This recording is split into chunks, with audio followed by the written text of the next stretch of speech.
So let's move on, shall we? We've spent a lot of time on video games. Oh, okay. Okay. So, oh, nothing wrong with that. Who's your favorite character from Yu-Gi-Oh? Yugi. Because Really? he is the definite... Yeah. Wow. Because he's exactly who I'd like to be in reality. I mean, that's the sort of person I would aspire to be. I mean, if I had...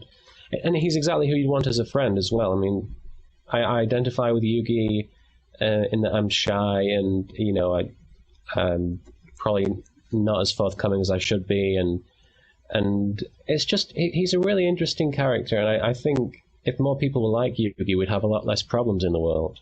Because as flawed as he is, he's essentially good, and there are no really bad aspects to him. It's like, he's just he's not confident enough, and if anything, he's negative towards himself rather than to others. And I think it's really nice to see a main character in an anime who is just a really good person and who wants the best for people, and who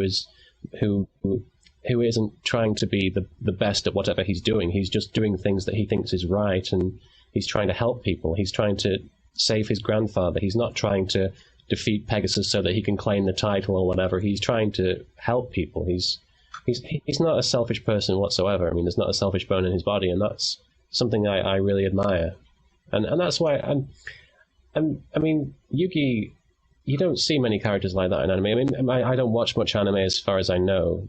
I don't watch much anime, but as far as I know, there aren't that many characters like him out there. There's a lot of selfish pricks in anime. Yeah, like when I did that Naruto bridge spoof. Remember that Yugi's basically just a geek with no friends prior to getting the Millennium Puzzle. He's a nerd's nerd, yeah. Right, but they have another character in the manga. There's a nerd character who's obsessed with the Zombira card with the zombie guy who's like a superhero, and he collects all the Zombira action figures and doesn't take them out of his box, and that character is an essential geek. He doesn't really know how to interact with people, and he doesn't play with his toys. He doesn't understand why stuff like that is important, and Yugi, through his friendship, teaches him how to do stuff like that, how to open up to other people and stuff, and how to stand up for yourself. And I think Yugi's a lot more interesting than just calling him.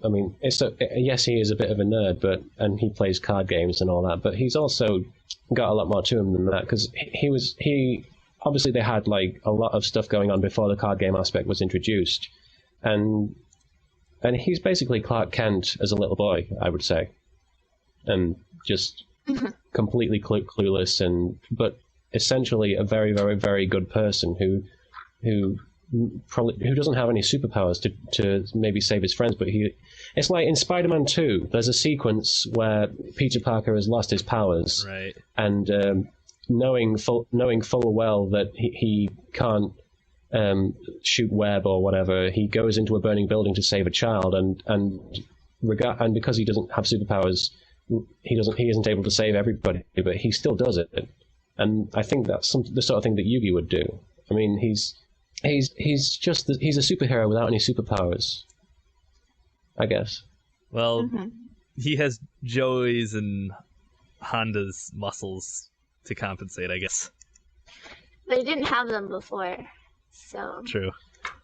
Right, and he never actually asks Joey and Honda to, kick somebody's ass.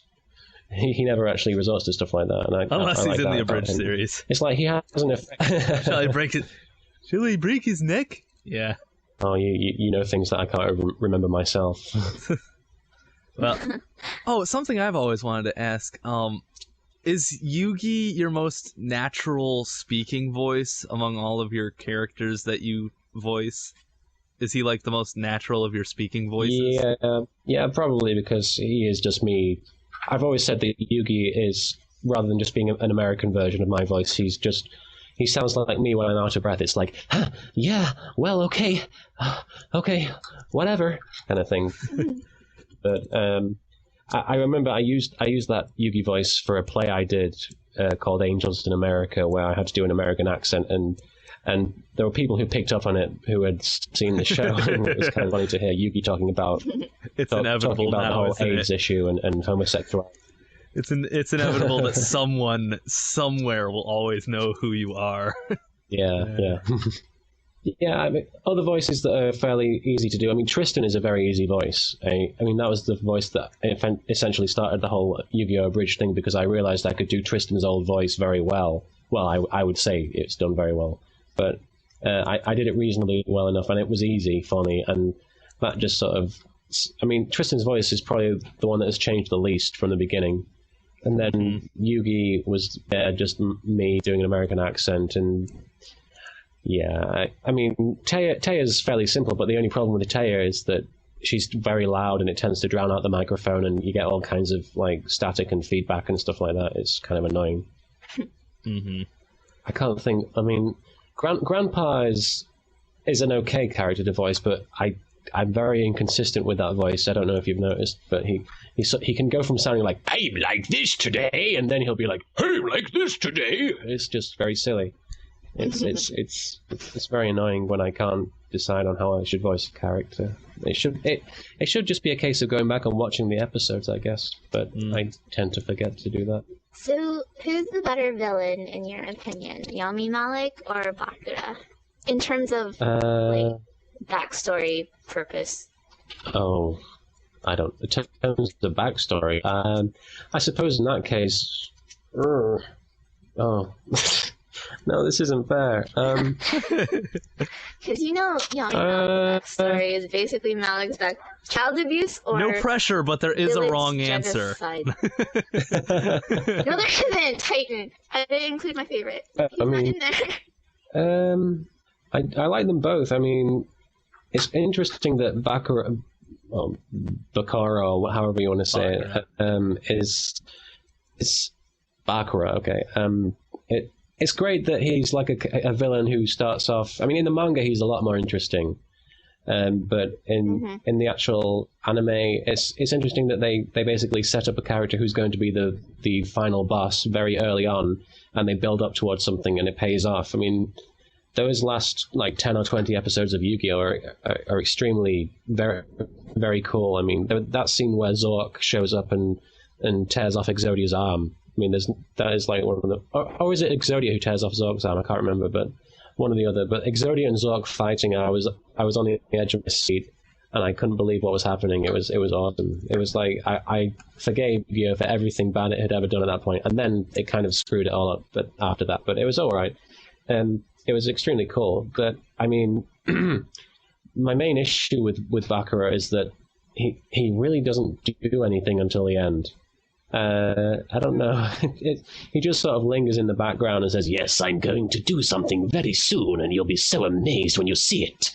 And it pays off very well, but at the end of the day, it's a confusing one, especially regarding backstory, because there's no definitive backstory for him. Yami Malik's is probably the most human. I mean, considering how inhuman he is, he actually has a very, very affecting backstory in that the whole abuse and the fact that he grew up underground and all that. And it's stuff that you can identify with, aside from as opposed to like Bakura, who was like a thief king in ancient Egypt, or whatever you want to call him, if he was like a demon or whatever, or a spirit of the ring. Yami Malik is something that you can understand on a psychological level. And you can see how somebody would be driven to do things like that. And he is basically essentially a person. It's like Jekyll and Hyde. He's essentially a human being stripped of all his good qualities, and it's like everything wrong with a person made flesh. And it's cool to see something like that, especially on a show that a lot of people would deem a children's show, which obviously it isn't really, but it's still very cool because even in the English dub, he was extremely different compared to what you see on a lot of cartoons, because he really didn't care about anything. I mean, he's one of those characters who would probably just destroy everything, including himself, just because it would be fun. And I've honestly never really understood someone like Bakura who just who doesn't. I don't really understand the whole. I want to destroy the world or whatever it is, kill a pharaoh. It's never really made that much sense to me. Well, have you read the Battle City thing in the manga? Because No. Naruto isn't really... Well, in the anime, he's kind of toned down, actually, because it still shows that he likes to fuck around with people just to make them mad and... Who are we talking about? Stuff, but... Yami Malik? Oh, sorry, I didn't hear what you said. Oh, sorry.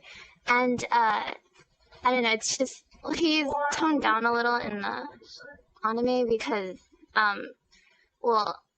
during Mai's shadow duel or whatever, like, he actually makes it so whatever happens to your monster physically happens to you.